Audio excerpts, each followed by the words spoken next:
My name is Rebecca Hargrave, and I am an associate professor here at SUNY Morrisville. I'm in the environmental sciences department, and I teach primarily forestry and arboriculture or tree care. Here on campus, I have a project in association with the New York State Department of Environmental Conservation, where we collect chunks of wood from stressed and dying trees and put them in large cardboard barrels.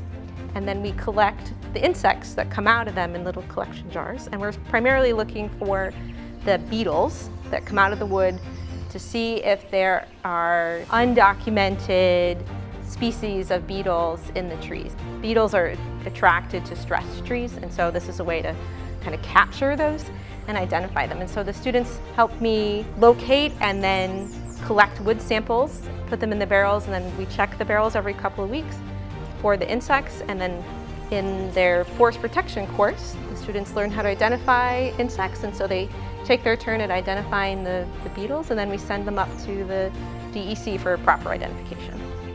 This is a piece of spruce harvested off of our woodlot up at Galbraith, Norway spruce, and so you can see all these large boring holes in them because they live in the wood or in between the wood and the bark, and they emerge from the logs after some period of time, and so we keep each log in the barrel for 2 years. A project like this sets SUNY Morrisville apart from other colleges in that it is a real-world example of the kinds of things that students would be doing upon graduation.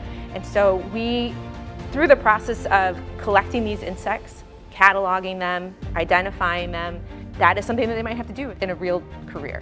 And knowing how these kinds of systems work and who the partners are involved with this type of activity is critical for natural resources management.